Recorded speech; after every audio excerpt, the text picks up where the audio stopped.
Seigneur Jésus, c'est toi notre Père, c'est toi notre Dieu. Amen. C'est toi notre Seigneur. Amen. Tu es l'époux de nos âmes. Amen. Et c'est toi qui nous as attirés ici. Amen. Nous ne t'avons pas cherché, Seigneur. Amen. C'est toi qui nous as cherchés. Amen. Et tu as prouvé notre élection en nous attachant à cette parole de Dieu. Ainsi, oh Dieu, regarde ce peuple. Il n'est pas venu voir un homme, ni rencontrer un homme, car le jour de l'homme est terminé. Mais ils sont venus te rencontrer, toi qui es l'auteur de la vie et l'auteur de la vie éternelle. Tu connais les besoins derrière chaque œuvre. Comme nous venons de les chanter, Seigneur, nous ne sommes pas ici pour une philosophie de plus.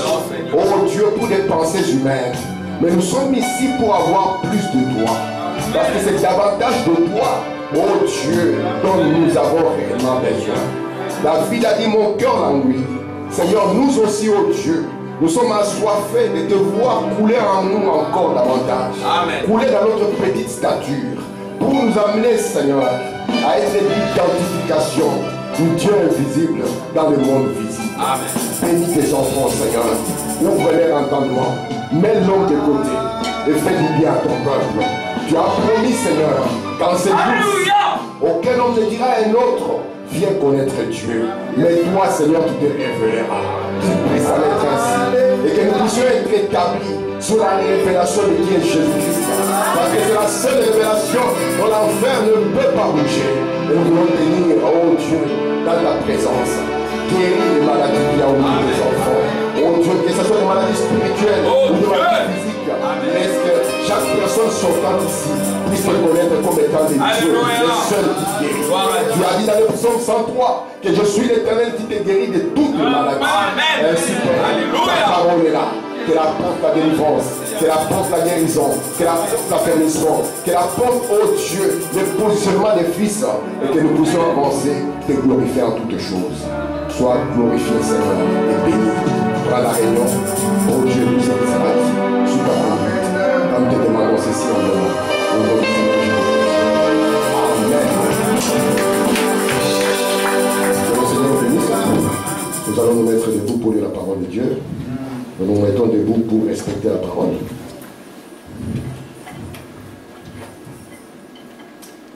Nous allons ouvrir nos Bibles dans Jean, l'épître de Jean.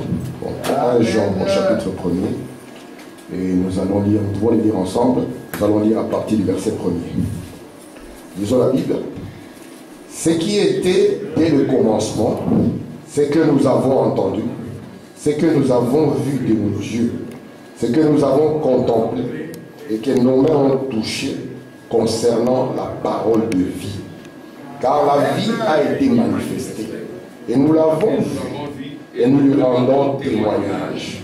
Et nous annonçons la vie éternelle qui était auprès du Père et qui nous a été manifestée. Ce que nous avons vu et entendu, nous vous l'annonçons à vous aussi, afin que vous aussi, vous soyez en communion avec nous. Or, notre communion est avec le Père et avec son Fils Jésus-Christ. Nous vous écrivons ces choses afin que notre joie soit parfaite. Amen. Que Dieu ajoute des bénédictions à la lecture de la parole. Nous pouvons nous asseoir. Je vous salue tous au nom de Jésus-Christ.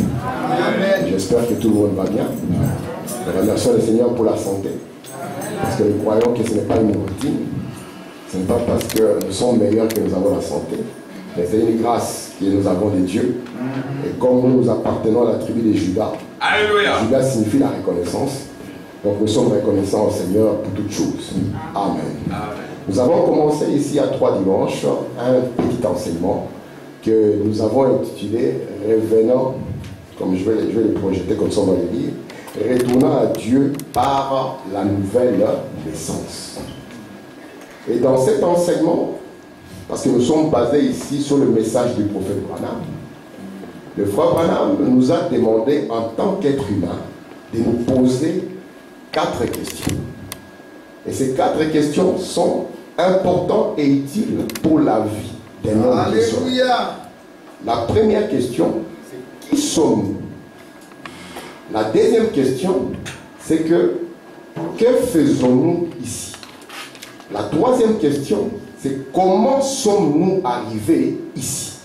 Et la quatrième question, c'est pourquoi sommes-nous différents de tout ce qu'il y a sur la terre? Amen. Si vous prenez l'être humain, il n'y a aucune autre créature qui est semblable à l'être humain. C'est pour ça que dans les psaumes que nous avons lus pour commencer la réunion, David pose la question à Dieu, mais qui est l'homme? Qu'est-ce qu'est l'homme? Pour que toi, l'Éternel, tu sois tellement attaché à lui. Amen. Amen. Amen. Remarquez, lorsque Dieu a créé toutes choses et qu'il était en train d'exprimer sa pensée, il a créé le soleil. Le soleil est plus grand que l'homme de très loin. Alléluia. Le soleil est même plus grand que notre terre. Mais le soleil peut obéir à Dieu sans discuter. Très bien. Dieu a dit au soleil, tu te lèveras à l'est, tu te coucheras à l'ouest. Même si vous jeûnez comment, même si vous priez comment, vous ne pouvez pas changer la trajectoire du soleil. Le soleil ne peut pas dire, écoutez, moi je suis fatigué, ça fait des milliers d'années que je fais ce parcours. Alléluia. Aujourd'hui je vais me reposer. Gloire à Dieu. Les frères chrétiens peuvent dire, aujourd'hui je ne vais pas au travail, je me sens fatigué. Mais le soleil, Dieu lui a dit, tu te lèveras, tu te coucheras. Amen. Mais l'homme qui est un petit être, dont le souffle n'est rien, Dieu peut lui dire, va, il dit non. Et c'est pour ça que David le regarde. Il dit, mais qui est l'homme? Et Branham nous dit qu'il est important que nous puissions savoir qui nous sommes. Amen. Parce qu'il y a des victoires que nous ne pouvons pas avoir si nous ne savons pas qui nous sommes. Très bien. Nous pouvons crier, prier, mais aussi longtemps que nous ne savons pas qui nous sommes, il y a des victoires que nous ne pourrons jamais et jamais avoir. Alléluia. Jésus-Christ, lorsqu'il était Alléluia. sur la terre, Gloire à il Dieu. savait qui il était. Très bien. Il pouvait dire aux gens, vous lisez les Écritures parce que vous croyez avoir la vie en elle. Amen. Mais ces Écritures-là parlent de moi. Très bien. Donc il s'identifie à tout l'Ancien Testament. Il savait que l'Ancien Testament était en train de parler de ce que lui, il était. De manière que, lorsque nous avons continué, Jésus voulait à tout prix que même les gens qui suivaient son enseignement puissent savoir qui ils sont. Alléluia. Parce qu'un jour, il y a un homme qui a compris qui il était. C'était Paul. Et Paul a commencé à prêcher Jésus qui a vécu. Et il y a eu des jeunes gens qui ont compris que dans le nom de Jésus, il y a de la puissance. Ils ont dit, nous aussi, nous allons aller manifester la puissance. Ils se sont tenus devant un démoniaque. Ils ont dit, au nom de Jésus-Christ, que Paul prêche. Quelle précision. Ce n'était pas un faux Jésus. Ce n'était pas un Jésus imité. C'était le véritable Jésus que Paul prêchait. Alléluia. Maintenant, lorsqu'ils ont posé cette question au démon en lui disant de partir, le démon leur a posé la question. Je connais Jésus. Même Jésus, quand il était sur la terre, il savait qui il était. Alléluia. Je connais Paul. Paul savait qui il était. C'est pour ça que Paul pouvait se tenir devant les gens, leur dire, même si un ange descend du ciel, il vous dit autre chose que c'est que moi, Paul, je prêche, qu'il soit maudit. Amen. Dans Galates 4, il dit aux gens, il dit, vous ne m'avez pas reçu simplement comme un ange, mais vous m'avez reçu comme Jésus lui-même. Maintenant, le démon regarde les 7 fils de Zébédée, même à 7. Parce qu'il voulait avoir les chiffres parfaits, le chiffre 7.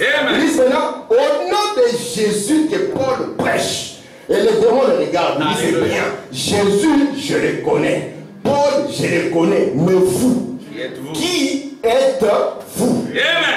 Et cette grande question de savoir qui on est, si on ne parvient pas à trouver la véritable réponse, on va être un pécheur. Un pécheur signifie quoi? Un pécheur signifie quelqu'un qui a manqué le but. C'est quand Jésus savait qui il était, il savait pourquoi il était ici. Alléluia. Il savait comment il est arrivé et comment, pourquoi il était différent. Il ne pouvait pas être un pécheur. Amen. Mais les gens qui remplissaient les églises, qui étaient autour de lui, il a constaté qu'ils étaient tous des pécheurs. Ainsi, Dieu nous a aimés. Il nous a envoyé un prophète pour qu'il puisse encore nous ouvrir l'intelligence pour que nous soyons intelligents comme Daniel et que nous puissions savoir qui nous sommes. Comment sommes-nous arrivés ici? Alléluia. Pourquoi nous sommes ici? Et alors pourquoi nous sommes différents? Amen. Il n'y a aucun animal qui est comme un homme. Jamais. L'homme, il est petit. Il peut monter sur le dos d'un éléphant. Il peut dire à l'éléphant, couche-toi, l'éléphant. Mais comment il fait? Il peut marcher avec un léopard, avec un lion. Vous voyez par exemple les anciens rois d'Éthiopie. Et ils chevauchaient des lions. Pour que la famille royale, chacun avait un lion. Et pas seulement qu'ils marchaient à côté, ils chevauchaient des lions. Mais comment un homme doit être différent? Remarquez un peu tout ce que l'homme a réalisé. Vous pensez que quand tu as créé l'homme, il a amené sur la terre et il lui a donné une voiture? Non. Mais comment se fait-il que l'homme a réalisé tout ce que nous voyons ici? Il y a quelque chose qui les rend différents. Vous voyez, si vous voulez maintenant comprendre qui vous êtes, il vous faut retourner à la source qui vous a produit. Alléluia. Si on demande à frère Christian, toi tu es qui? Il va citer les noms de son père. Amen. Il y a beaucoup de chrétiens. Mais il y a un chrétien qui vient d'une certaine famille. Alors, moi je suis chrétien fils de. Parce que quand Jésus était venu, avant Jésus, il y avait un autre monsieur qui s'appelait Bar Jésus, le fils de Jésus, qui est venu pour jouer le rôle du Messie. Et il a pris des gens, il les a amenés dans le désert. Mais maintenant, il y a un autre qui apparaît avant, il s'appelle Jésus. Il faut être fort pour le suivre. Hein? Amen. Parce que les parents diront, il y a déjà un Bar Jésus qui est passé ici. C'est comme si tous ils aiment le nom de Jésus. Maintenant, pour que nous puissions savoir qui nous sommes, il faut que nous puissions remonter à notre origine. D'où venons-nous? De quelle source? C'est là où nous avons compris. Parce que si vous ne comprenez pas qui vous êtes, j'insiste, il y a des victoires que vous n'aurez jamais. Vous allez gêner, vous allez prier. Je ne dis pas que c'est mauvais de le faire. Mais quand vous allez comprendre qui vous êtes, le diable mettra. Parce que vous pouvez gêner et prier. Et à la fin du jeûne, regardez Jésus, Matthieu 4. Il est entré dans le désert, n'est-ce pas? Amen. Il a gêné et prié. Quand il est sorti, qui l'a rencontré après? Il a rencontré le diable.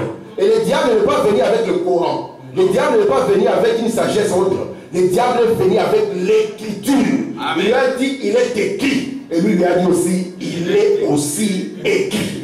Amen. Amen. Remarquez maintenant, l'homme que nous voyons, il vient d'une source. Et la source, c'est son créateur.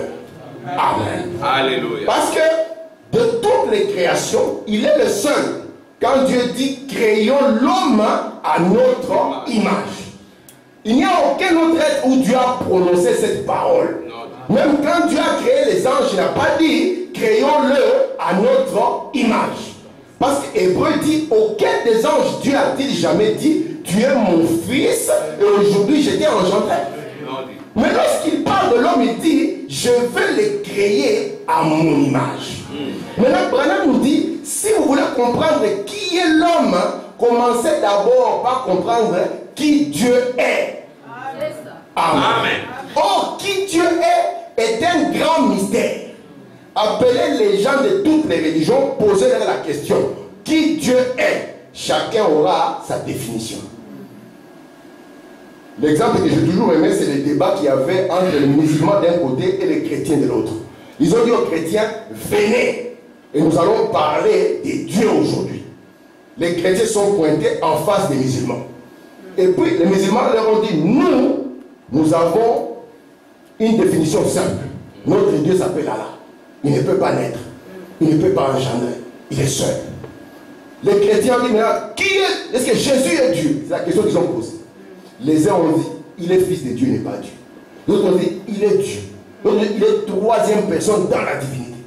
De sorte que pour pouvoir l'identifier, même au milieu des chrétiens, c'était compliqué. Amen. Mais ici, le Dieu que nous vous prêchons, c'est le Dieu d'Israël. Amen. Amen. Ce n'est pas le Dieu de Babylone. Ici, c'est le Dieu d'Israël, le Dieu d'Abraham, le Dieu d'Isaac, le Dieu de Jacob et le Dieu de Joseph, la perfection. Amen. Maintenant, lorsque nous nous prenons la Bible, parce que nous sommes en train de voir l'origine, pour que je puisse avancer, je fais ça juste pour que le frère Christian soit avec nous, avec la famille, la sœur Francine soit avec nous, et le frère Patrick soit avec nous, pour que nous puissions avancer. Si nous prenons notre Bible, dans Genèse 1, le verset 1, que ce soit la Bible en français ou la Bible en anglais, il est écrit, au commencement, Dieu. Ouais, le mot qui est là, c'est Dieu. Dieu créa les cieux, plusieurs cieux, et la terre. Alléluia. Ouais, c'est ce qui est écrit. Mais dans la bonne traduction, ce n'est pas au commencement Dieu. Parce que Dieu signifie quoi? Dieu signifie l'objet d'adoration. C'est pour ça que dans la Bible, on parle du Dieu de ce siècle. Toute chose peut être Dieu. Votre église peut être Dieu. Votre pasteur peut être Dieu. D'ailleurs, frère Madame dit, le pasteur, le prédicateur, il suffit que Dieu le bénisse un peu, il ne veut plus sa place d'un frère. Il veut devenir un Dieu ou un ange. Et il devient Dieu ou un ange parce qu'il est encouragé par des anges déchus qui veulent l'adorer. Alors Dieu, c'est un objet d'adoration. Et tout peut être Dieu. Aujourd'hui, c'est l'âge de la femme, où les hommes adorent leurs femmes. Ils en ont fait une sorte de Vierge Marie. C'est la nouvelle forme du catholicisme que nous avons. Alors, remarquez ici, celui dont on parle dans Genèse, il n'est pas Dieu comme toute autre chose. Le véritable mot qui est là, c'est Elohim. Dans la Bible hébraïque, lorsque vous regardez la première phrase, au commencement, Elohim créa les cieux et la terre. Et nous avons compris qu'il est Elohim, pourquoi? Parce qu'il est celui qui existe par lui-même. Ce marqueur ici ne peut pas exister par lui-même. Ce tableau ici ne peut pas exister par lui-même. Mais ce tableau peut être Dieu. Ce marqueur peut être Dieu. Parce que ce que vous placez en premier dans votre cœur, c'est ça votre Dieu. C'est pour ça qu'on a dit, là où sera votre cœur, là sera votre trésor. Amen. Ce que vous aimez le plus, c'est ça votre Dieu.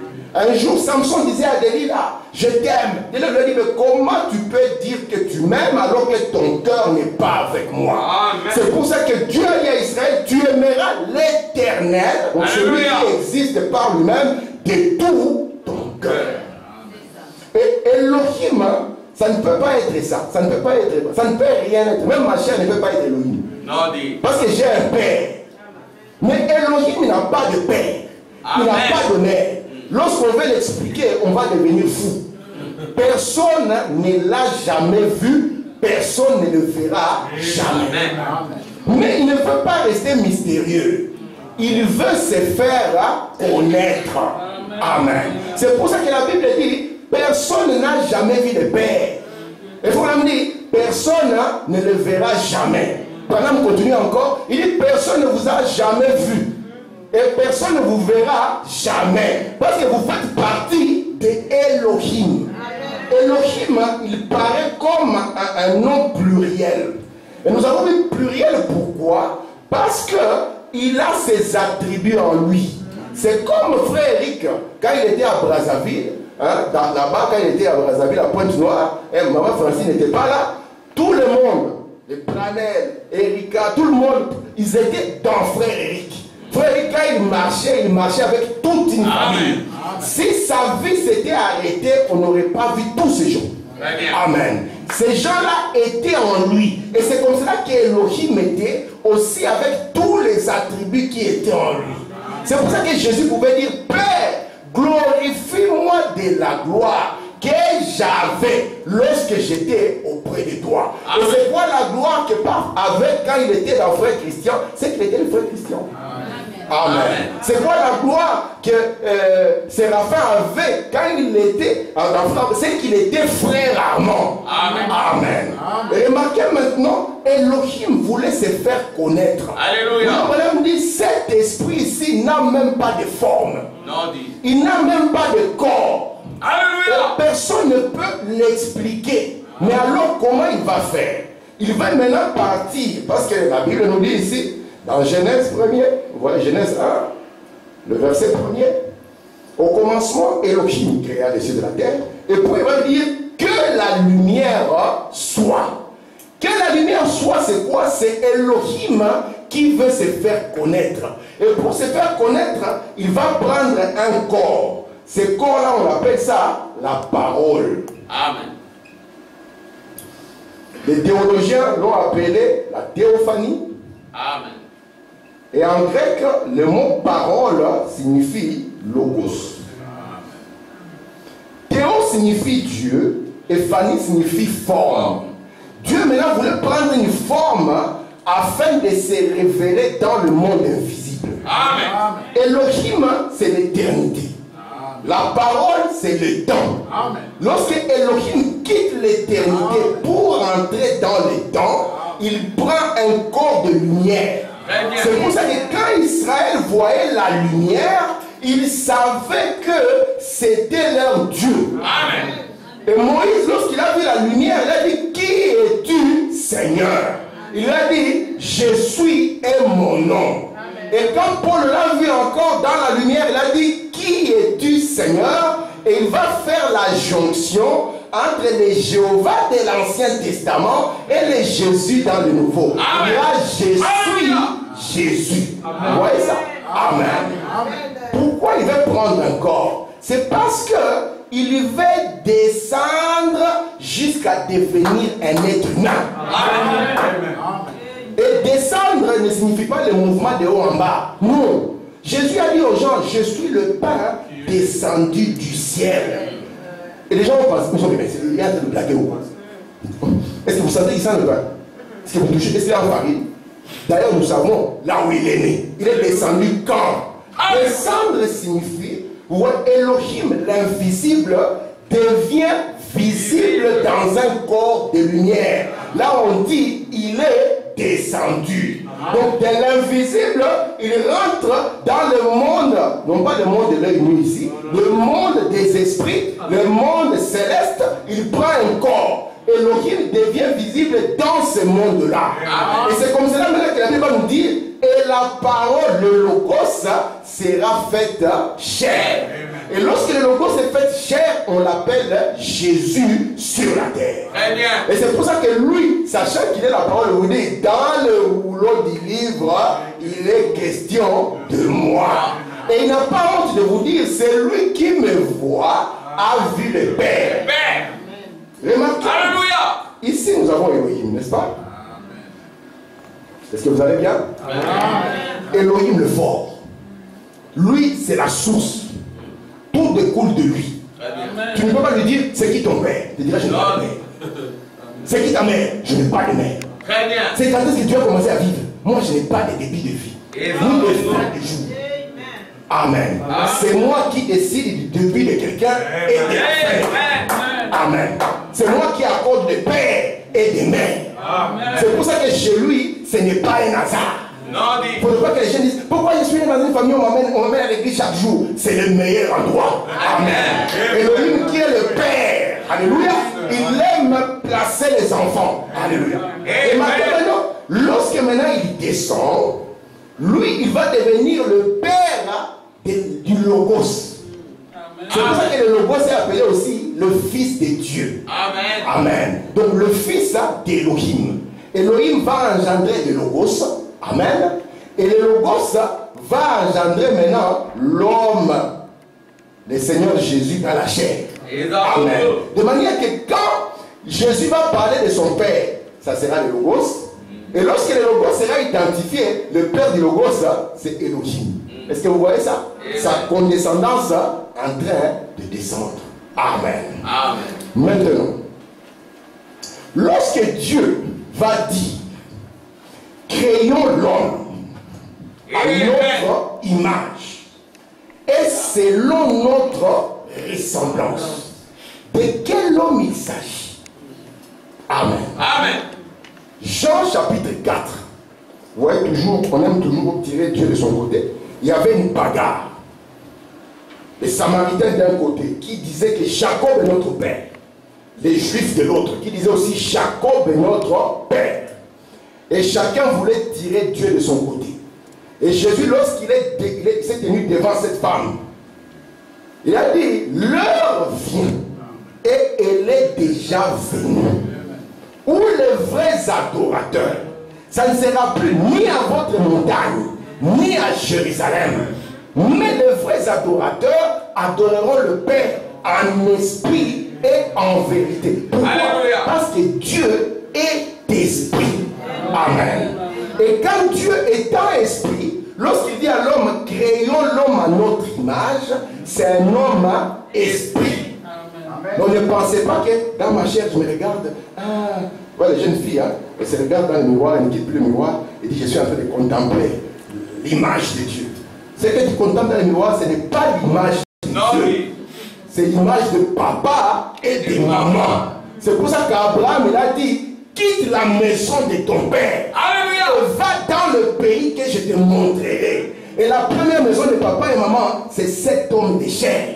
Il ressemble à papa, il ressemble à maman, il porte même le nom de papa. Amen. Mais il y a une autre famille dont il est écrit. Toutes les familles dans le ciel, toutes les familles sur la terre portent le nom de Jésus. Et quand aussi longtemps que vous ne saurez pas distinguer ces deux mondes, vous allez perdre ce qui est votre réelle identité. Amen. Maintenant, Dieu, quand il crée cet homme, créons l'homme à notre image. Nous sommes dans Genèse. Alléluia. Genèse combien? Le verset combien? 38. 46. 26. Non, papa. Je ne sais pas vous. Lui, il est derrière moi. Donc, comme il est derrière moi, je regarde ici. Genèse 1 combien? Pardon? 26. Genèse 1, 26. C'est là que Dieu regarde. Il dit, je vais créer l'homme à mon image. La chair n'est pas l'image de Dieu. C'est pour ça que dans la Bible, on dit, la chair est faible. On dit, la chair ne sert à rien. Et lorsqu'on avait demandé, même à Jean, lorsqu'il a vu dans la vision qu'on devait mesurer le parvis dans le livre, dans le temple, dans le livre d'Apocalypse, on lui a dit, le parvis extérieur ne le mesure pas. Amen. Très bien. Parce que le corps, l'homme, quand Dieu parle de l'homme, il vise ces messieurs ici. C'est celui qui est connu de Dieu. L'homme de Genèse, chapitre 1er. C'est pour ça que le titre ici, c'est revenir à Dieu par le moyen de la nouvelle naissance. Amen. Il se tient devant un docteur, Jésus. Il parle au docteur Nicodème. Il dit, Nicodème, si tu ne nais pas de nouveau, le royaume dont tu entends parler là te sera un cauchemar. Il dit, mais tu veux quoi? Tu veux que je retourne dans le ventre de ma mère? Il dit, papa, toi tu es docteur. Tu es enseignant. C'est toi qui enseignes Israël. Ah, c'est étonnant qu'Israël soit dans cet état. Il dit, ce qui naît de la chair n'est que chair. Ce qui naît de l'esprit n'est qu'esprit. Et Paul vient, voici, je vous dis un mystère. La chair et le sang n'hériteront jamais le royaume de Dieu. Alléluia. Il crée un homme à son image. Un homme n'est pas seulement à son image, il est aussi à sa ressemblance. Gloire à Dieu. Amen. Et la Bible nous dit dans Genèse 2 qu'il n'y avait pas d'homme pour cultiver le sol. Là, les théologiens ont dit, mais c'est quoi ça? Comment il crée l'homme dans Genèse? On arrive dans Genèse 2, on dit non, vous voyez, c'est toujours la même chose. Ils sont en train de ramener encore des explications. Non, l'homme de Genèse 1 et l'homme de Genèse 2, verset combien? Oh. Verset combien? L'homme de Genèse 2, verset point d'interrogation, c'est un homme différent. Amen. Vous êtes avec moi? Amen. Si vous regardez les deux, ils sont différents. Et c'est ce que Jésus voulait que les gens de son temps puissent comprendre. Lorsqu'il se tient devant Nicodème, il dit, Nicodème, non. Si tu penses que tu es ceci, tu auras le mauvais réflexe. Tu vas penser que je suis ici pour devenir le frère le plus riche. Tu vas penser ici que je suis ici pour que je sois l'homme qui a la plus grande église. Tu vas penser ici que je suis ici pour que je puisse être le frère le plus connu, le plus influent. Avant qu'il arrive dans une église, il y a la délégation qui entre déjà. Parce que le frère arrive. Souvent ici, voyez, si Jésus voulait regarder par ceci, personne ne le prendra comme un modèle. Vous savez ça? Si vous regardez Jésus dans son humanité, personne ne le prendra comme un modèle. Un garçon de 33 ans qui n'est pas marié. Tu vas dire à ton fils, voici le modèle. Un garçon de 33 ans qui ne travaille même pas. Il n'a pas de maison. Il dort dans des parcs. Je ne connais pas le nom du parc de London, hein, de Milton. Sinon, je vais donner un nom. Où est-ce qu'on va aller aujourd'hui? Nous avons une réunion de prière dans le parc Astrid. Mais papa, imaginez papa voulait l'inviter à l'église. Vous savez, vous réunissez où? Nous n'avons pas encore de ça là. Nous sommes dans les parcs. Si vous regardez Jésus du côté humain, personne ne peut dire qu'il est le modèle. Or, la vie qu'il a vécue dans le côté humain, personne n'a vécu cette vie. Amen. Pourquoi? Parce qu'il avait compris qui il était. Amen. C'est pour ça que même depuis l'âge de 12 ans, alors que le Père n'était pas encore à lui, il pouvait dire, ne savez-vous pas que je dois m'occuper des affaires de mon Père? Amen. Abraham dit, s'il avait pris Joseph comme son père, il serait à l'atelier. Tu vois, Joseph, on a sorti une nouvelle méthode pour bien faire le bois. Alors, petit histoire doit pousser encore ça plus loin. Mais il était dans le temple. Amen. Parce qu'il savait qu'il y avait l'homme de Genèse 1 qui est au-dessus de tout. Amen. Je vais vous dire quelque chose. Que vous le vouliez ou pas, tout ce que nous obtenons sur la terre, nous l'empruntons pour un moment. Amen. Oh, j'ai ma belle maison, frère. La maison du quartier là-bas. Il n'y a aucune maison. Papa, c'est une maison que tu empruntes pour un moment. Oh non, moi, à l'école là-bas, quand moi je mets mes Nike, personne n'a ça. Tu ne les empruntes que pour un moment. Amen. Amen. Alléluia. Parce que si vous êtes venus nus dans ce monde, je n'aimerais pas que vous quittiez ce monde nu. Il n'y a que la Odyssée qui est nue. Alléluia. Amen. Amen. Maintenant, remarquez, l'homme de Genèse 2, c'est un animal. 2,19. Et l'homme de Genèse 2, 2 combien? Alors toi, tu ne donnes pas les versets. Reste tranquille. 2 combien? Merci beaucoup. Donc on remplace déjà les points d'interrogation. Genèse 2, verset 7. Si vous ne lisez pas la Bible, vous ne pouvez pas entrer en profondeur dans l'amour de Dieu. Frère Branham, on lui a posé la question. Frère Branham, comment un homme peut-il grandir et entrer en profondeur dans l'amour de Dieu? Il a dit c'est 2 choses.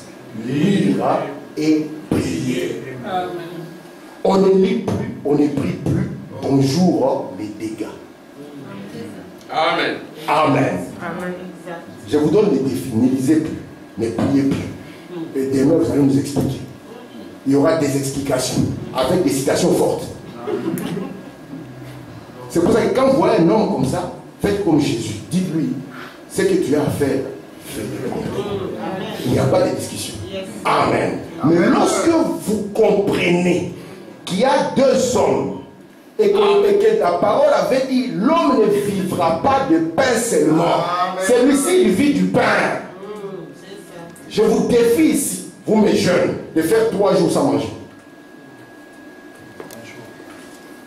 C'est 3 jours sans manger. Vous êtes conscient que les enfants disent, frère Samuel, un après-midi, l'enfant il est presque mort. Je dois manger le pas. Tu viens de manger à 18h, mais il est à 22h. Oh. L'homme ici, il ne peut pas tenir s'il ne mange pas. Amen. Alors si lui, il ne peut pas tenir s'il ne mange pas, ça signifie que cet autre aussi doit manger aussi. Amen. Sauf que celui-ci mange le pain naturel, celui-ci mange le pain qui est descendu du ciel. Amen.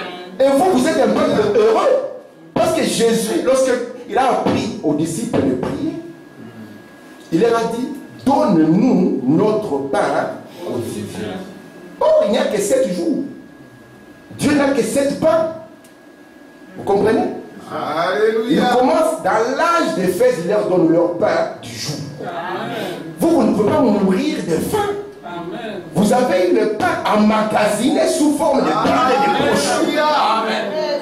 Amen. Alors quand moi je pose la question Genèse 2, avant même que j'arrive, ça doit sortir Genèse 2, 7. Parce que ça coule de soi. Amen. Amen. Vous êtes avec moi? Amen. Maintenant, écoutez. Quand Dieu crée l'homme, dans Genèse chapitre 1er, cet homme est de l'ordre de Dieu. Amen. Il est de la famille de Dieu. C'est un homme qui ne peut pas tomber. C'est un homme qui a le pouvoir sur tout. Il est le Dieu de la terre. C'est lui-même qui prend autorité sur tout. Et c'est à lui que Dieu dit, tu domineras. Amen. Maintenant, si vous vous identifiez à celui-là, celui-ci est dominé. Il est dominé par toutes les influences. Quand vous naissez Congolais, déjà un Congolais, même si vous êtes en Chine, vous voyez dans la rue comme ça, vous allez le repérer direct. Celui-ci est de chez nous. Parce que c'est un esprit qu'on repère. Branham a dit à sa femme, Meda, nous ne sommes pas américains. Amen. Nous l'avons lu ici, Branham a dit, nous ne sommes pas belges. Oh frère, j'ai eu passeport rouge. Branham vient te toucher. Mon frère, tu n'es pas belge. Amen. Parce que si tu es belge, tu vas te comporter comme un belge. Et tu vas sourire aux gens et dans ton cœur, tu vas te préparer un goût. Amen. Mais c'est vrai, non? C'est lui qui a fait ça. Mais oui, qui sourit toujours. Ah bonjour monsieur. Ah, ça va, les enfants, ça va.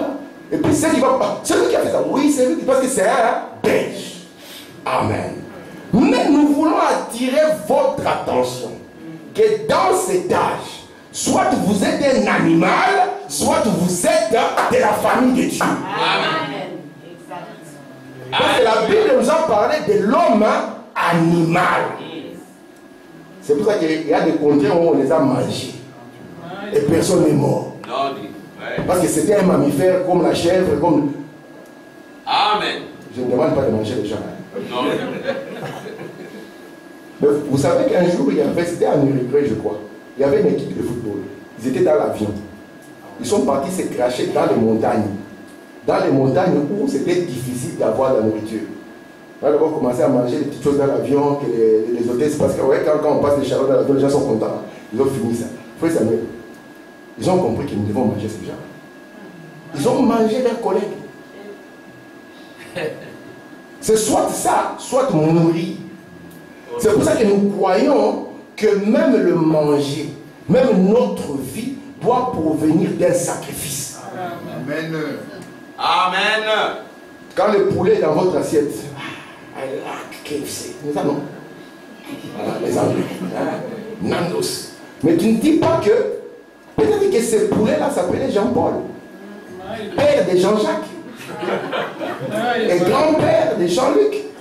Mais tu les manges, tu es content. Et puis en plus, ces os, tu les suces même. Tu bouffes même les...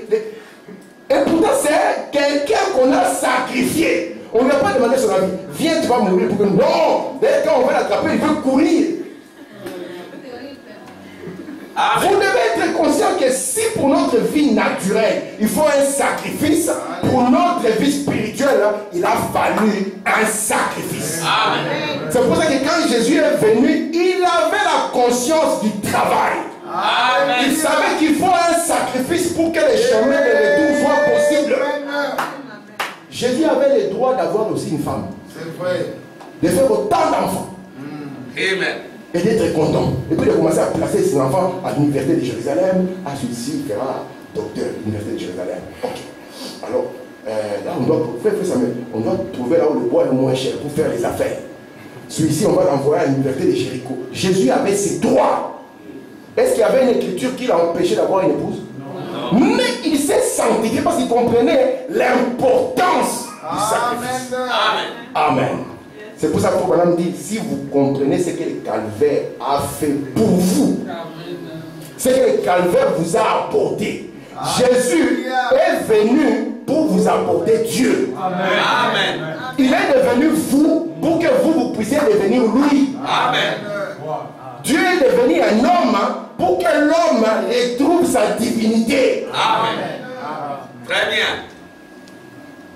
Amen. Alléluia. Pas la divinité des pasteurs. Non. Votre pasteur est Dieu. Mais il est venu ramener Dieu dans l'homme. Alléluia. Je vois qu'il y a un peu fort, madame, n'est-ce pas? Merci, Seigneur. Vous êtes bien? Amen. Écoutez, frère. Dans qui est ce Melchizedek, paragraphe 57. Sa première nature, c'était l'esprit. Dieu surnaturel. Il dit d'accord, les grands éternels. Deuxièmement, il commence à se donner une forme, se rapprochant de la chair, une théophanie, comme on l'appelle la parole, un corps. C'est dans l'état dans lequel il était, lorsqu'il rencontra Abraham et qu'il fit appeler Melchizedek. Il était sous la forme d'une théophanie. Moi, la première fois que j'ai lu le nom Melchizedek, ça m'a traumatisé. C'était un musulman qui m'a fait rire. Moi, je suis venu étant fier. Je bombe la poitrine. C'est le fait. Jésus est Dieu. Amen. Nous ne sommes pas des fanatiques. Nous devons parler là où l'Écriture parle. Je suis parti affronter un musulman. J'étais un jeune catholique. C'est facile. Je lui ai dit, Jésus est Dieu. Il m'a dit, tu es sûr? Il a dit, oui. Et il était calme. Hein? Il m'a dit, ok. Pour quelle raison tu dis que Jésus est Dieu? Je lui ai dit, il est Dieu parce qu'il est né virginalement. Ah, il m'a dit, c'est tout ce que tu as comme argument. Et moi, j'étais fier. Montre-moi quelqu'un d'autre qui est né virginalement. Maintenant, il veut nous dire que la naissance virginale n'est pas aussi mystérieuse que la naissance naturelle. Très bien. Parce que la naissance naturelle parle de la prédestination. C'est pour ça que nous ne croyons pas à l'avortement. Non. On ne tue jamais un vainqueur. Non. C'est lui qui a vaincu au milieu des milliers de frères. Très bien. Amen. Des potentiels frères. On ne peut pas lui faire subir la mort. Non. Non. Parce qu'on dit à celui qui vaincra. Jésus reste.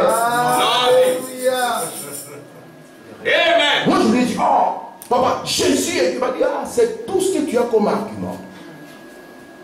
Dans son calme, il a tiré la Bible. La même Bible qu'on avait chez moi. Une Bible catholique. C'est comme si elle était venue pour moi. Il m'a dit, on va lire. Regardons l'écriture que nous avons lue. Amen. Gloire à Dieu. Je prends Hébreux chapitre 7. C'est dans le matin. Très bien. En effet, c'est Melchizedek. Vous voyez le nom? Roi de Salem. Amen. Sacrificateur du Dieu très haut. Amen. Qui alla au-devant d'Abraham lorsqu'il revenait de la défaite du roi qui le bénit. Dieu est le vainqueur, non? Vous savez, Abraham, hein, il était avec son frère. N'est-ce pas? Amen. Son frère ou son neveu. Le frère, Lot. Abraham, la différence, c'est que lui, il avait la promesse. Alléluia. Quand vous avez une promesse de Dieu, vous n'avez pas à craindre. Amen. Quand ils sont devenus grands et qu'il n'y avait plus de place pour tout le monde, que les terrains n'étaient plus réobotes pour eux, alors il a dit à son frère, parce qu'il faut madame dire, un homme qui a Dieu laisse toujours la meilleure part à l'autre. Très bien. Gloire à Dieu. Il n'a pas dit comme aujourd'hui, c'était un Congolais, il dit petit, je suis le grand. C'est moi qui commence à choisir. On va se séparer là, mais c'est moi qui lui ai dit non, nous sommes frères. Voici le pays est devant nous. Si tu prends là-bas, moi je prends de l'autre côté, parce qu'en tant que frères, nous ne devons pas nous battre. Très bien. Et pour que nous ne puissions pas nous battre, je te laisse la meilleure part. Moi je n'ai pas peur, j'ai Dieu. Et ayant Elohim, c'est celui qui peut sortir quelque chose du néant. Alléluia. Amen. Je n'ai pas besoin de regarder avec les yeux. Très bien. On nous a dit de ne pas regarder au visible. Il dit tout ce qui est visible est passager. Amen. Demandez à frère Christian tous les habits qu'il a fier quand il a porté. Il dit, oh, ça c'est la Bible. Il y a d'autres qui l'ont oublié même là où ils sont. Il y a des choses. Même maman Francine avait ses. Gardez ça en dessous de la malle. Et regarde, tu ne peux pas savoir ça. Aujourd'hui, maman Francine met ton habit. Ah, j'avais encore cet habit. Il peut regarder la photo et dire, mon habit.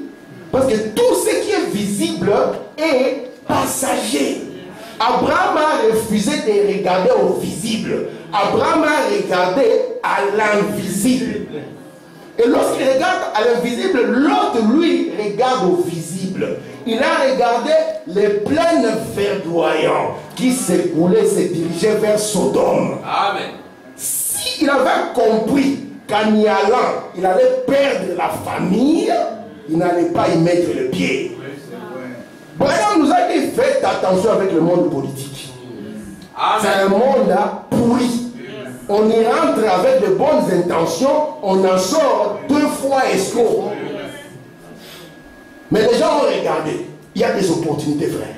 On peut descendre là-bas. Si l'autre avait compris que c'était la fin de sa femme, que c'était le risque d'amener même des enfants sous la forme d'un inceste du nom de Moab, vous comprenez?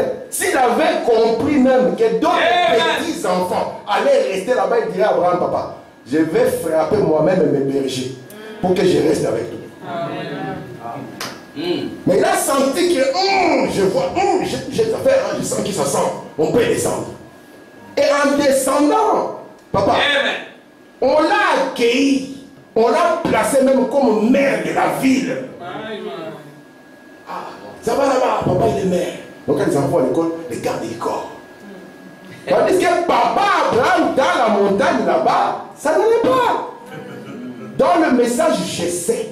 Frère Branham dit, parfois vous allez vous poser des questions. Qu'est-ce qui ne va pas? On dirait que quand je suis devenu chrétien, les choses sont devenues encore plus difficiles. Tout à fait. Amen. Je vous dis et je l'ai dit, si le diable ne vous attaque plus, c'est qu'il y a un problème. Amen. Amen. Si le diable ne vous attaque plus, c'est que vous êtes dans sa poche. Amen. Amen. Et avons Mais Branham dit dans j'essaie, il dit le malheur atteint souvent les justes. Souvent, pas de temps en temps, souvent. Mais l'Éternel l'en délivre toujours. Amen. Gloire à Dieu. Abraham, dans la montagne. D'ailleurs, même ces jours-là, les jours où Elohim est arrivé, la sœur a été de mauvaise humeur. Elle avait appris que là-bas, ils ont changé les salons. Ils ont acheté des histoires. Vous savez, Frère Branham est passé devant l'université d'Oral Robert. Oui. Il a regardé des marbres. C'était quelque chose de terrible. Branham m'a dit, il y a un souci ça. Je crois que moi, je dois faire une cure d'âme. J'ai un problème spirituel profond. Comment ça veut dire qu'un homme qui est sorti de moi a pu arriver à ça et moi je n'arrive même pas à 300 brebis au croisement de la 8e mairie de la rue Paix. Mais un homme qui est sorti de moi, regardez comment Dieu l'a béni. Écoutez-moi attentivement. Amen. La bénédiction matérielle n'est pas toujours la preuve que Dieu est avec vous. Parce que nous sommes dans un âge où les hommes aiment le matériel à fond. Très bien. Et la bénédiction matérielle n'est pas la preuve. Très bien. Mais Abraham, notre père, le petit est parti, s'est libéré. Frère Christian, je quitte l'église, je me libère. Maintenant, tu apprends là-bas que le petit là-bas, beaucoup de problèmes à l'église. Tu montes à la chair. Alléluia, alléluia, alléluia. Mais frère, je vous ai dit, Dieu est avec nous. C'est lui qui nous guide, qu'il fasse attention. Regardez les frères. Je vous avais dit, il n'a pas de ministère. C'est comme ça que nous sommes malheureusement. Mais lorsque Abraham, notre père, a appris, parce que nous sommes une famille. Amen. La défaite de la famille, c'est la défaite de tout le monde. On ne dira pas, nous sommes ceux qui sont restés à la montagne. Vous êtes de la même famille. Amen. Il a appris que le petit a été pris par les 5 sens, les 5 rois. Il a dit, on ne va pas les laisser. 5 sens de la chair, 5 sens de l'esprit sont en train de dominer sur le petit. Il a dit, nous allons descendre. Amen. Et il est descendu. Et quand il les a libérés, comme il était un vainqueur, il a rencontré un homme. Alléluia. Nous sommes dans Hébreux chapitre 7. Son nom c'est Melchisedec. La première fois que moi, en face de musulman, j'ai dit ce nom-là. On n'a pas parlé de Jésus, hein? On l'a appelé Melchisedec. Regardez la suite. Verset 2. À qui Abraham donna la dîme de tout. Oh, moi, l'argent que je donne, c'est l'argent que je donne au pasteur. Non. La dîme, c'est l'argent de Melchisedec. Amen. Amen. Qui est d'abord roi de justice, d'après la signification de son nom. Ensuite, roi de Salem, c'est-à-dire roi de paix.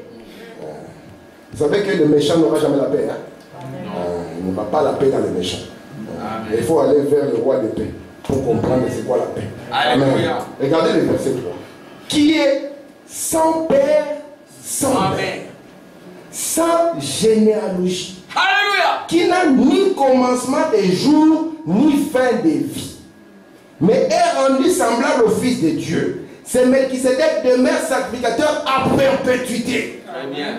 Considérez combien est grand celui auquel le patriarche Abraham donna la dîme du butin. Amen. Maintenant, quand le musulman a lu pour moi ça, j'étais perdu. Moi, je suis venu présenter mon Jésus, Amen. qui n'avait pas de père, mais qui avait une mère. Et j'étais fier qu'il était Dieu.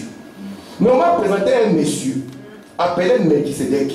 Et on a dit là-bas qu'il est toujours sacrificateur. Moi, j'étais perdu. Et il m'a posé la question, qui est ce Melchisedec? Amen. Et moi, j'ai dit, non. Quand la bagarre devient compliquée, il faut fouiller. J'ai fait mes clics, mes claques.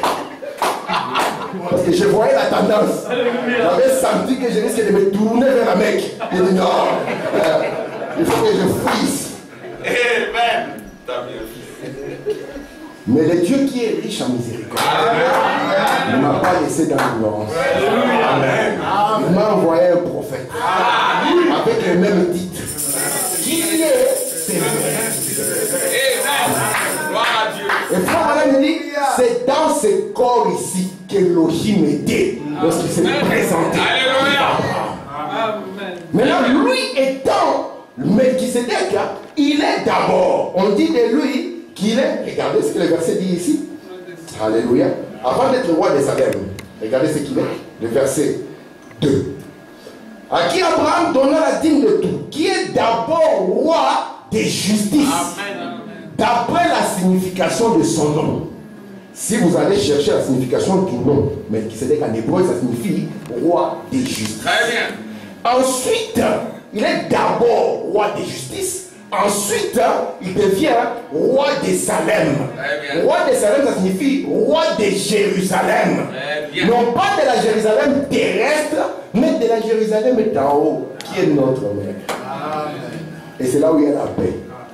Parce que l'homme de Genèse 2, c'est le méchant, il n'aura jamais de paix. Tu vas avoir un peu d'argent, tu dis, ah ok, ça a résolu mes problèmes.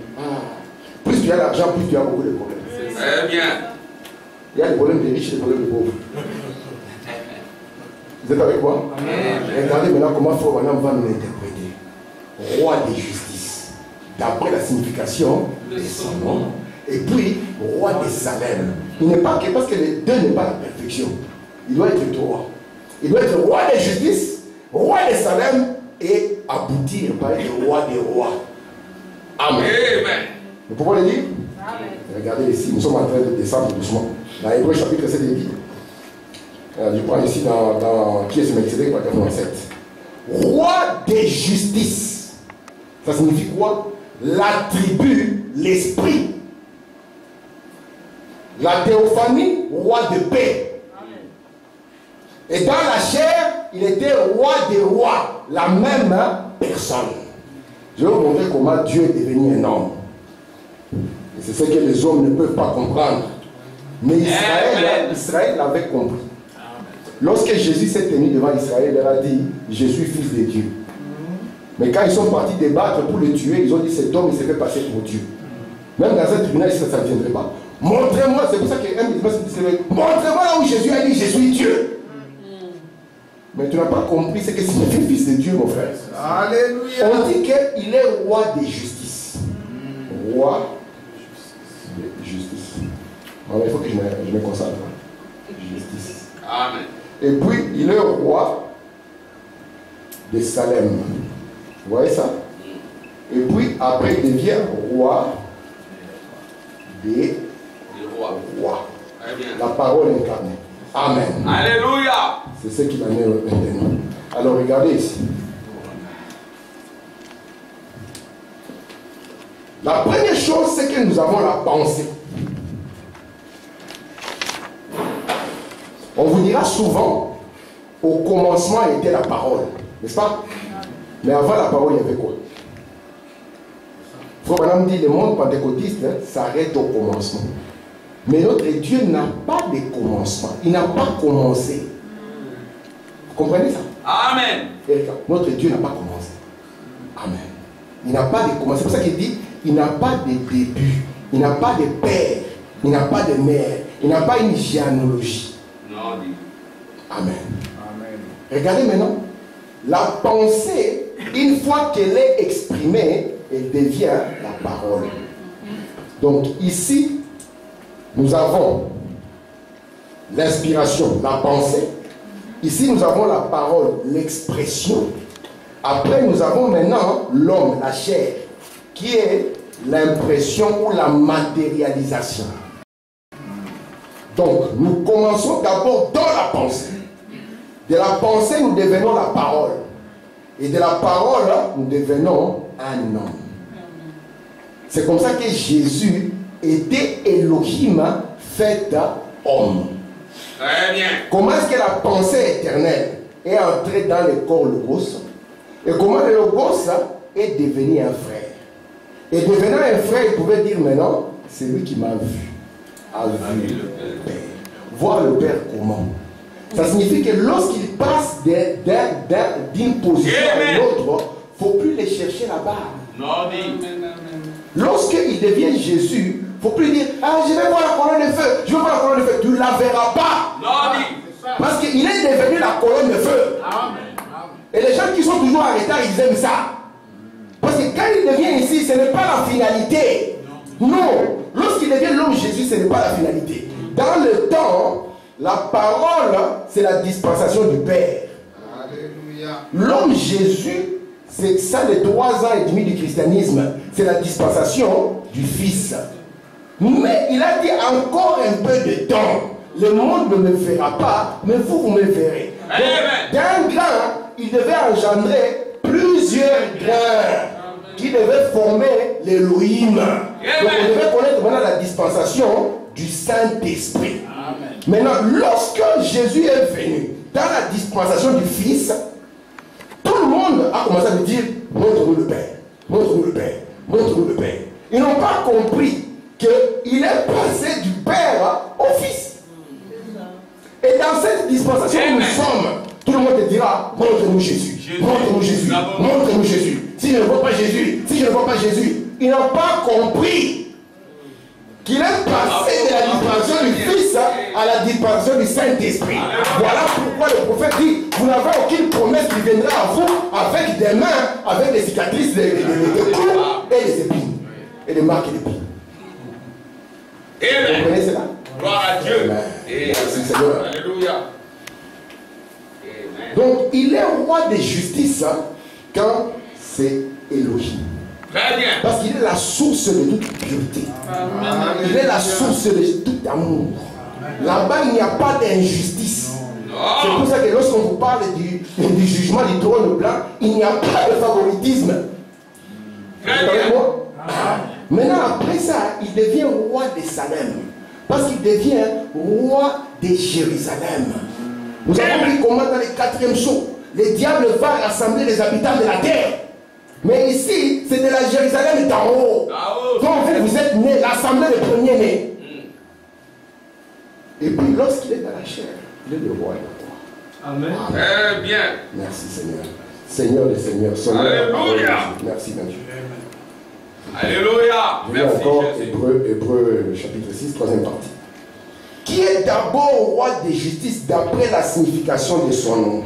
C'est grand amour. C'est grand esprit au commencement, roi de justice. Ensuite, roi de Salem, c'est-à-dire roi de paix, qui est sans père, sans mère, sans généalogie, qui n'a ni commencement de jour, ni fin de vie. Amen. Merci Seigneur. Amen. Gloire à Dieu. Je prends ici dans la Cades Barnea, ça va introduire ce que nous allons voir prochainement. Prêché le 25 mai 1956 par Grave 18. Nous sommes voyez-vous, nous avons 3 différents corps dans lesquels nous habitons. L'un, c'est un corps humain. L'autre, c'est le corps céleste. Et l'autre, c'est le corps glorifié. Si donc nous nous reconnaissons les uns les autres dans les corps humains, les corps mortels, à combien plus forte raison nous nous reconnaîtrons les uns les autres dans un corps glorifié? Il ne faut pas nous dire quelque chose d'important ici. Il y a 3 corps dans lesquels là, nous vivons. Amen. Nous tous sur la terre ici, nous sommes dans les corps humains, n'est-ce pas? Amen. C'est pour cela que la mort aujourd'hui a une autre définition. Vous savez ça? Très bien. Jésus pouvait voir des gens et dire que celle qui vit dans le plaisir, elle est influencée par TikTok. Les influenceuses du monde ont pris les dessus. Elle est morte, quoique vivante. Ouais. Donc il y a des gens qui marchent qui sont morts. Et c'est avec que Jésus a dit, laissez les morts enterrer leurs morts. Amen. C'est dans un cimetière. Vous savez, quand on arrive comme ça pour enterrer, ce sont les morts qui viennent dire, vous arrêtez la porte, c'est chez nous. Nous allons prendre la relève. C'est impossible. Mais lorsque Jésus parlait de mourir, qu'est-ce que signifie exactement mourir? Il a regardé les disciples, il a dit, nous allons réveiller Lazare. Lazare dort. Ils étaient loin. Ils pouvaient quand même se poser des questions, mais papa, le temps qu'on arrive là-bas, il n'y a personne dans cette maison pour les réveiller. Il a bu quoi? Alors, comme il ne comprenait pas, il leur a dit, Lazare est mort. Il faut même lire la première chair. Ça, c'est après la chute que cet ordre est possible. Après, le premier corps, c'est le corps humain. Le corps humain. Que nous avons appelé, c'est quoi? C'est une maison. Vous savez que c'est une maison? Oui. Au temps de la Bible, on pouvait appeler ça, c'est une tente. C'est une maison. Amen. C'est la maison de papa et maman. Très bien. La maison qui est venue par les désirs d'un homme et d'une femme.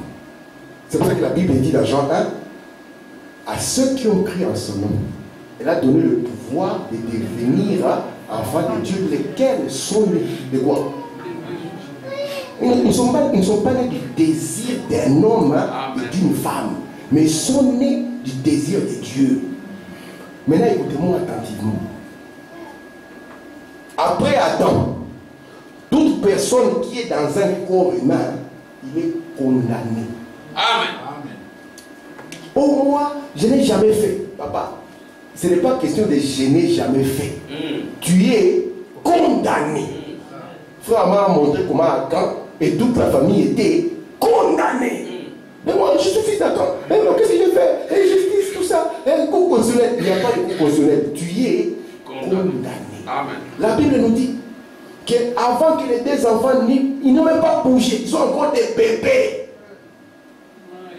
Dieu dit, j'ai aimé Jacob. Non, c'est pas. Dieu a des mots qui font mal. Ce n'est pas seulement j'ai aimé Jacob et je n'ai pas aimé l'autre. Non, j'ai haï. Donc parmi les attributs de Dieu, Dieu a la haine. Oui, Dieu a la haine. Mais pas la haine que toi tu as contre les Rwandais. C'est un esprit qu'il faut extirper dans les frères. On nous a dit que les nations continueront à se battre entre elles jusqu'à l'explosion atomique. Vous voulez quoi? Amen. Dieu a la haine. Mais pas la haine du Congolais contre les Rwandais. Au Congo, quand quelque chose ne va pas, un joueur du Congo qui ne joue pas bien, on dit c'est un Rwandais. Mais ici, maintenant, Dieu, il déteste le mal. Amen. Il a la haine du péché. Amen. C'est pour ça qu'il a dit, ce sont des bébés. Oh, les bébés. Non, il dit, j'ai aimé un et j'ai haï l'autre. Parce Parce que Dieu n'a pas regardé la chair, il a regardé au-delà de la chair. Amen. Gloire à Dieu. Tout homme qui est dans une chair humaine, c'est un gâchis. C'est vrai. Vous savez ça? Amen. C'est un gâchis. William Branham dit, il va l'élever dans la maison, il grandit dans la maison des frères Tim. Écoute, ici c'est frère Ifoko, ici c'est, tu vois, les frères du message, ici on écoute même frère Branham chanter. Mais le jour où il entendra,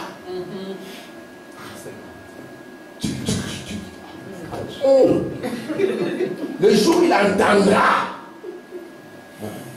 un jeune rappeur pour sortir des mots en cascade, ça va attirer son attention. Pour lui dire, peu importe la maison dans laquelle il est né. Frère, nous sommes des croyants, nous sommes des chrétiens. Il va te faire des choses incroyables. Tu peux le trouver avec ses amis, pas les petits amis de boucle d'oreille qui ne sont pas permanents. Il dit, mon fils, qu'est-ce qui se passe? C'est la première naissance, la naissance de l'humain, la naissance du chaos. On ne peut pas lui faire confiance. Amen. C'est pour ça que la Bible a dit malheur à l'homme qui s'appuie sur un autre homme. Vraiment, des gens de la famille qui sont arrivés un peu plus haut, les numéros étaient difficiles à joindre. On a oublié que frère m'a donné des soutiens. Il y a des gens de famille qui sont arrivés un peu au sommet. Là où on voit les billets verts, les billets verts. Quand on voit les billets verts, moi je suis frère Tim, les billets verts, les numéros changent. Il y en a plusieurs qui étaient avec nous ici, non? Oui. Ici dans ce pays, que nous connaissons, que je ne vais pas citer, qui sont partis de l'autre côté. Et là, les billets, ils sont en train de nager dans les billets. Si tu composes l'ancien numéro, l'ancien WhatsApp, tu peux plus l'avoir. Amen. Là, il disparaît. Parce que malheur à l'homme qui prend un homme comme son appui. Oui. Amen. Un jour, il y avait un homme qui était malade au temps des frères Branham. J'ai fini par ça. Il dit, moi, je suis ami des frères Branham, je suis ami de Robert. Donc, si j'ai un problème de maladie, si ça ne marche pas, je vais chez Oran. Si ça ne marche pas, je vais chez mon ami Branham. Amen. Il a eu un problème, il est parti chez Oran, zéro. Il est parti chez Branham, zéro. Malheur à l'homme qui se confie dans l'être humain. Notre pasteur a beaucoup étudié. Ce n'est pas ça. Amen. Notre pasteur, c'est un homme doux. Jésus a dit à Pierre, il a dit, il a posé d'abord la question à l'église, comme moi j'ai posé ici. Maintenant, oh, les saints disent que tu es Élie. Est-ce que c'était faux? Jésus était Élie. Parce que Élie était l'ombre de Jésus. Amen. Amen. Je peux vous le montrer dans plusieurs types. Les autres disent que tu es, je ne sais pas moi, tous les prophètes. Maintenant, ils s'arrêtent, ils disent tout ça c'est bon. Ce sont les autres qui disent et les uns qui disent. C'est pour ça que quand un homme dit, Jésus lui pose la question. Tu le dis parce que tu l'as appris ou tu le dis parce que c'est une révélation? Pilate, tu es le fils de papa. Tu crois vraiment que je suis roi des Juifs? Ou bien tu le dis parce que tu l'as appris?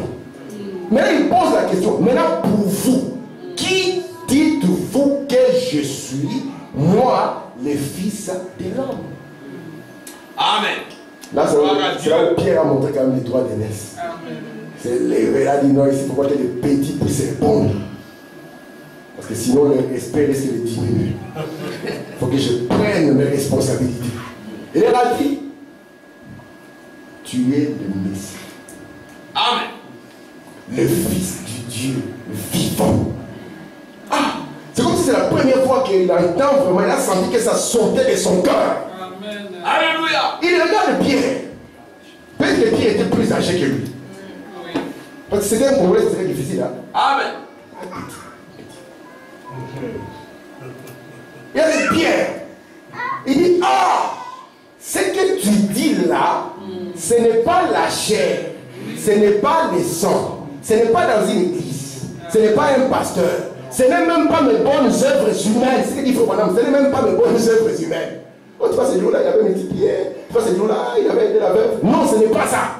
Mais ce que tu viens de sortir là, ça vient directement du Père. Et maintenant, sur cela, je bâtirai mon église. L'église n'est pas bâtie sur Jésus. Non, dit. Je suis désolé de vous le dire. Vous ne trouverez pas la Bible comme ça. Non, Parce qu'il y a beaucoup de Jésus. L'église est bâtie sur Jésus. Vous trouvez que les frères prédicateurs s'appellent Jésus. Dans l'église, nous avons un frère Jésus. Il s'appelle en plus Emmanuel, Jésus. Quelle précision.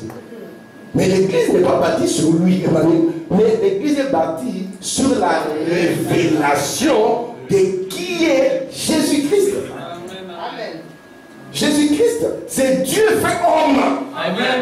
C'est sur cela que l'église est bâtie. Amen. Amen. Amen. Faut pas nous dire pas ce qu'il était hier, c'est qu'il est aujourd'hui. Très bien. Amen. Parce qu'il est toujours facile de regarder derrière. Non. Mais qu'est-ce qu'il est aujourd'hui? Parce que Dieu n'envoie que Jésus. Amen. C'est pour que Paul dans l'appel de Jésus, je suis Jésus. Amen. Amen. Last quote. Puis nous avons fini. Genèse chapitre 1er. Puis Dieu dit, faisons l'homme à notre image, selon notre ressemblance. Il domine sur le poisson, la mer, sur les oiseaux du ciel, sur les bétails, sur toute la terre, et sur tous les reptiles qui rampent sur la terre. Dieu créa l'homme à son image. Il créa à l'image de Dieu. Il créa à l'image de Dieu, il créa l'homme et la femme. Merci Seigneur. Regardez, je vais lire cette citation, c'est la dernière. Dans Genèse 1, c'est dans Genèse 1 qu'il a créé l'homme à son image, c'est-à-dire sous forme de théophanie. Question-réponse sur les Hébreux, troisième partie. Dans Genèse 2, il a formé l'homme de la poussière de la terre, l'homme humain que nous avons maintenant. Puis au chapitre 3, il y a eu la chute. Il a été chassé du jardin d'Éden. Ensuite, les enfants ont engendré les enfants. Regardez. C'est la dernière chose que nous regardons, parce que c'est là où nous allons partir. Genèse 1, verset 26. Nous voyons un homme de la race de Dieu. Amen. C'est un homme esprit. Très bien. Genèse, comme la sœur Christiane nous a donné la bonne réponse, 2,7, nous voyons ici un homme humain que nous connaissons. Le mammifère au sang chaud. Très bien. C'est lui qui est capable de détester le Rwandais parce qu'il n'est pas de chez lui. Et quand tu lui poses la question, qui a créé les Congo et les Rwanda, il vous dit c'est les Blancs. Et tu ne comprends plus rien. Oh, nous sommes Congolais, frères, nous sommes Congolais. Mais qui vous a délimité les frontières? Non, c'était en 1881 à la conférence de Berlin. On avait qui comme représentant? Oh, c'était au temps de Otto von Bismarck. On avait qui comme représentant? En Afrique, il y a même une partie de l'Algérie, on a mis une latte. Elle est toute droite comme ça. C'est la latte qu'ils ont mis. Ils ont fait. Ça s'appelle l'Algérie. Si vous allez là-bas, vous allez trouver que les Marocains et les Algériens, ils ont le même esprit. Les uns sont les Congolais, les autres sont les Rwandais. Ils ne s'entendent pas. Amen. Ça, c'est une création. Et maintenant, dans Genèse, chapitre 3, nous avons quelque chose. Nous avons le mot, la chute. Vous voyez comment ça se passe? Dieu crée un homme. Vous voyez, le premier homme qui arrive, le premier homme, c'est un homme esprit. Dans l'ordre de la création. Le deuxième homme qui arrive, c'est l'humain que nous avons aujourd'hui. Et après, au chapitre 3, nous avons la chute. Amen. Amen. Que le Seigneur vous bénisse.